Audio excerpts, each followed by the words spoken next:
topic and story I wanted to talk about, Mark, was recently I saw on the Lawrence O'Donnell show on MSN now, or MS now, excuse me. And it's a new book entitled Backtalker by Kimberly Williams Crenshaw. And it was interesting what she was saying on her show about the book, because it was speaking on terms, because she called herself a baby boomer, which she was born in that era. And she was saying that, you know, that the pictures and the images that she saw that her parents had that were on their wall, yes, you had Jesus, but you also had like people who did a lot of different things for Black Americans back like in the early, 1900s and 1930s and even back in the 1800s. And it got me to thinking about how we grew up and how a lot of people like us grew up, where we didn't really have that much history on our side to see. Like, you go into a lot of people's houses, you had the Dr. Martin Luther King, you had the picture of Jesus, but you didn't have a lot of the other people who were the building blocks for us to be where we are right now. Like basically saying we didn't have like the many other Black, heroes of history. Yes. That we that they don't really teach much in school, because you mentioned Dr. King.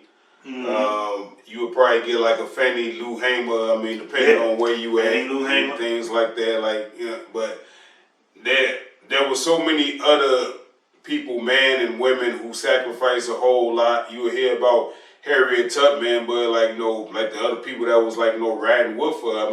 We don't hear too many stories about those folks unless you do your own due diligence and you go into study history, Afro-American history, African-American history studies, or if you go to certain kind of schools and places like that. But to say all that is to say it's not in the household, which is where a lot of that stuff should start.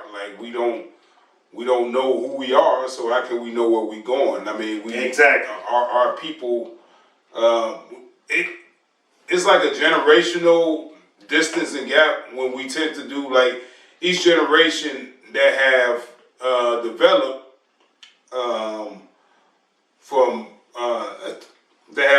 to have better than the previous generation tend not to want to look back. Right.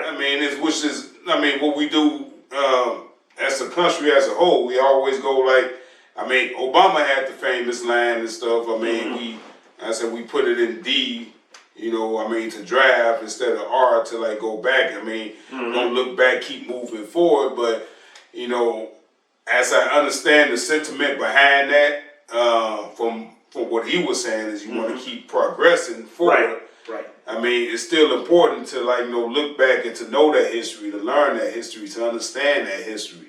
Not to just get mad or to feel bad or sad about it, but if we don't understand and learn history, history is gonna pretty much repeat. Or some say history may not repeat, but it certainly will rhyme. Yeah, it's one of those situations to me it hit home, and I'm gonna get this book because I think it's gonna be a good read for me. Because I look at it from the perspective of the way I grew up and people like me grew up, where in our household those kind of things didn't get discussed for whatever the reason. And there's a lot of it. Look, you had parents that were busy trying to make a living, trying to put food on the table and clothes on our backs. And it was understood that they couldn't give us all the knowledge that we needed because themselves weren't given all the knowledge that they needed. Exactly. That's what I was just about to say. So it wasn't like it was their fault, they didn't do it. It's just something that wasn't done. And what happens here is what Kimberly Crenshaw is saying is basically, look, this is some of the reasons why we have the opinions that we have of ourselves and how we see ourselves in our own communities.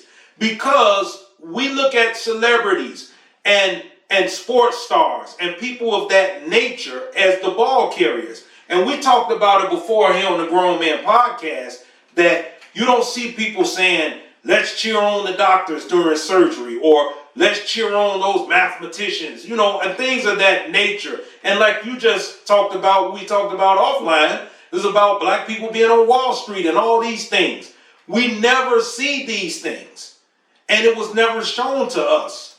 Because let's face it, face facts and look at the world. You have a guy who's president right now, felon 47. How many black people do you know that are way smarter than him that could have done and achieved the things that he achieved in life, but still been smart enough to accept the fact that you're not the smartest person in the room? But we didn't have that kind of, knowledge to know what to do, and we weren't allowed to do it. So it's one of those situations for me, Mark. I don't know how you feel about it, but for me, it just hits me like, okay, this is where we are. But how did we get here, and how can we prevent the future generations from not going to the same places we went through? Because that's what I, talk about with my grandchildren, and what I want them to learn is that there were more important people who were putting us on a path to success. They did not just accept the fact that all we could be was slaves, and all we could be were shiftless people who walked around, because those were the images that they portrayed of us. That's not our real history. That's their version of our history. But I'm going to teach them better, that they're better, that they can be anything they want to be. They don't have to be an actor or an actress or an athlete.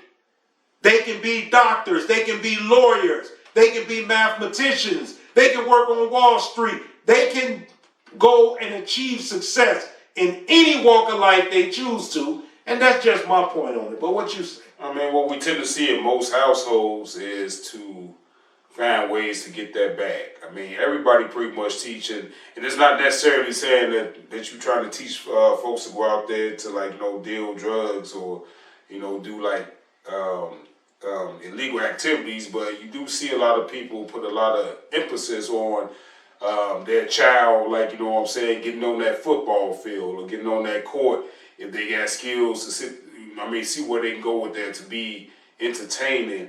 I think what we end up focusing on more of to get that bag and what is the fastest route to getting that bag. Right. And again, playing sports, getting into entertainment, whether it's music, acting, whatever, being funny, being a comedian and stuff, we see that's why people would quickly, kids, I should say rather, will quickly identify who is Kevin Hart. Right. As opposed to knowing who was Fannie Lou Hamer. Mm-hmm.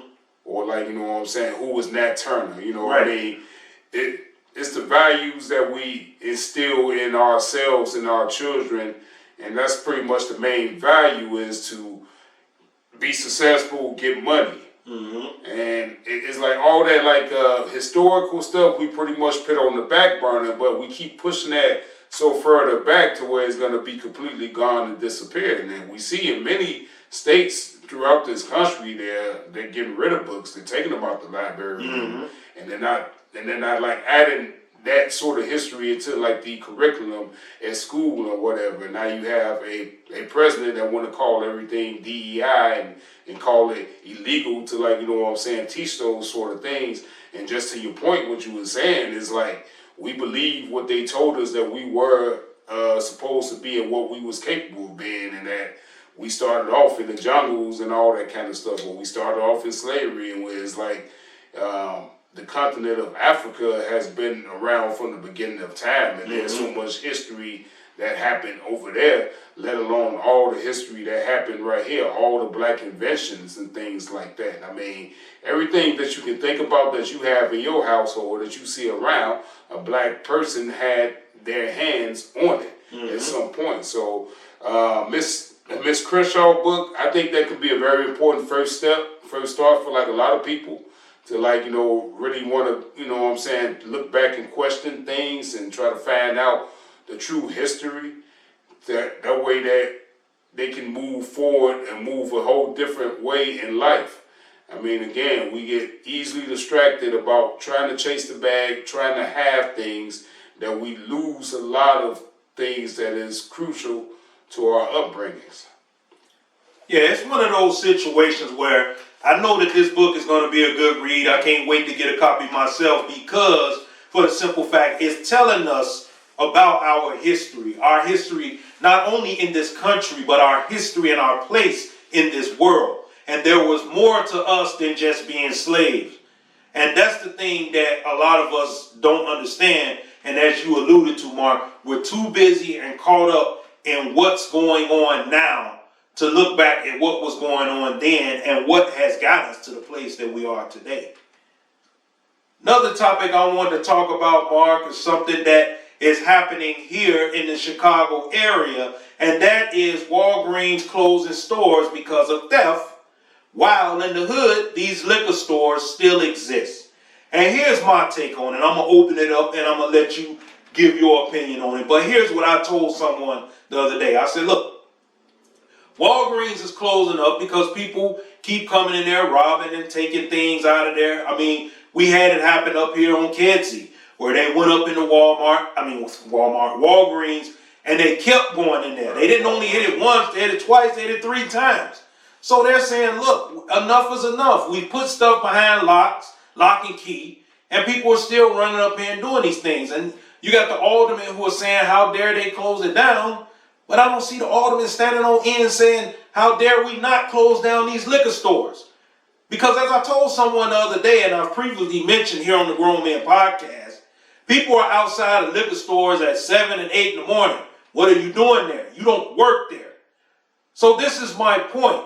Yes, there are situations where the elderly needs their medication, but there has to be different avenues for that to happen. You can work with other people, and I heard them say they're going to be working with independent pharmacies and this and that. Well, these things should have been done in the first place. Because you can't expect Walgreens to say, okay, we're going to keep these stores open even though we're being robbed blind. You can't expect them to say that. You can't expect any company to say this. But at the same time, you want to hold them to a higher standard, and yet you continue to let these liquor stores stay open in these neighborhoods when there's nothing good that happens there. Prime example, last week I was in Walmart. I seen someone going there and they're buying milk, and they're buying a whole lot of milk and a whole lot of cereal and a whole different things, right? So they bring that stuff right back to the hood, and the stuff that they paid a little bit of nothing for in Walmart, they're selling it for twice as much in the hood. So how is this benefiting black people? This is hurting black people. This is hurting black Americans.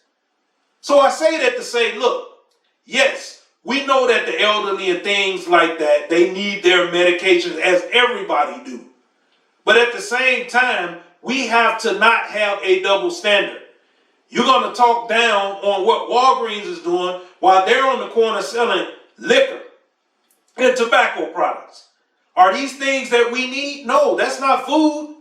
The food prices are through the roof as it is. So, it's a situation, Mark, to me. I just don't understand what the issue is when you can get that settled as they've been working with independent pharmacies. So why make a big deal out of this in the first place? But what do you say?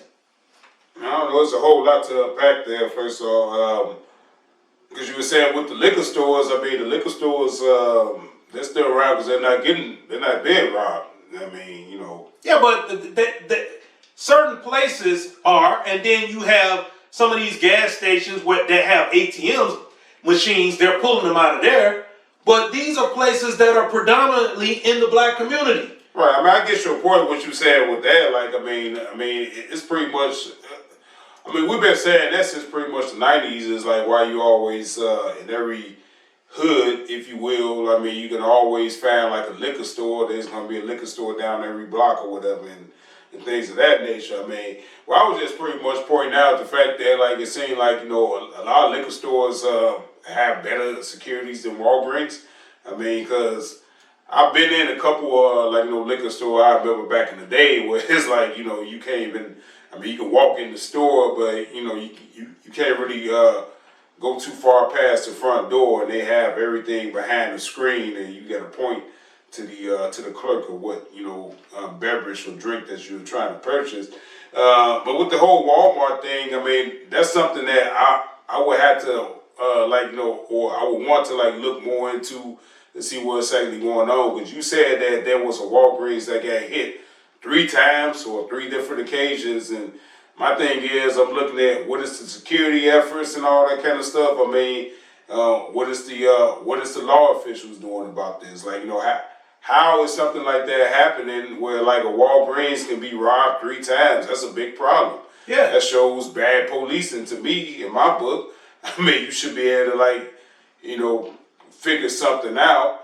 And then it's like, what is the securities like in Walgreens? I mean, do they have plainclothes security? Do they have cameras put up? All those sort of things. And I look at to this point too, like, I mean, is it easier for a Walgreens to just close up shop? Like, does that like save them more money instead of investing more money on getting security cameras or like having somebody, watching those monitors, 24/7? I mean, things of that nature.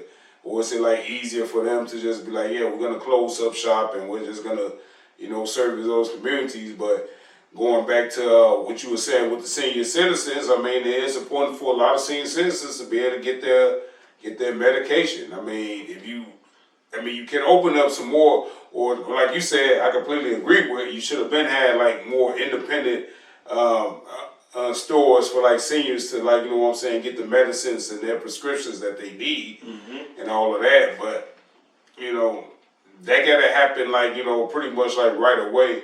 I was just questioning again, like with Walmart is like what they're closing up. Is that the only and ultimate solution? Could they not get more security? Can they have a security guard out there? I seen a Dollar Tree with a security guard that's posted like right there in the store.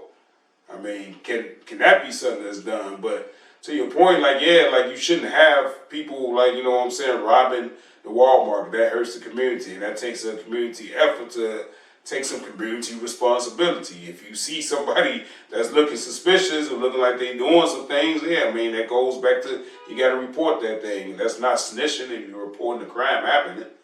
I mean, it's just not.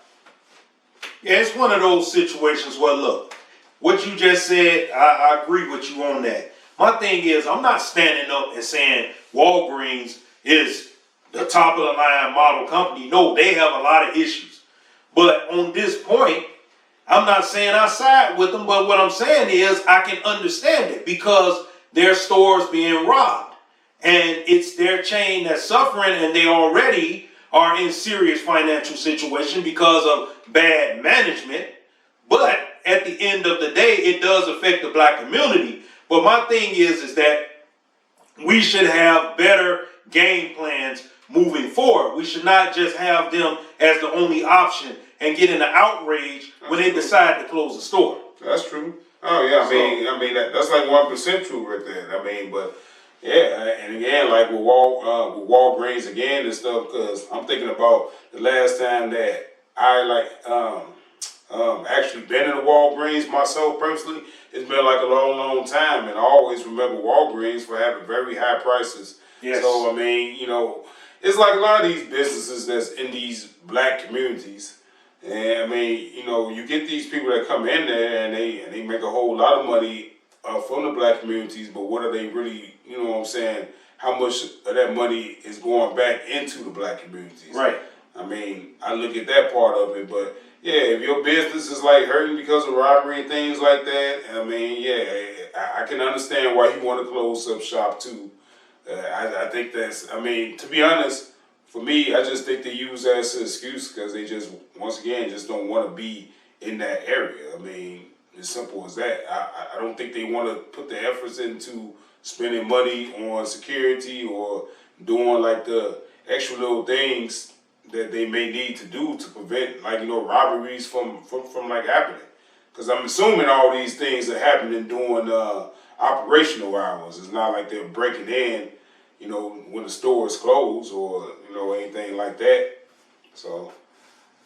Yeah, it's one of those situations that we're going to continue to monitor here on the Grown Man Podcast because it's happening in several places. It's happening right around here, 71st and Western. They did the same thing. They shut that store down because of the same things were happening up there, gang activity, different things of that nature. So we're going to continue to monitor on the Grown Men Podcast because it is an important issue in the black community.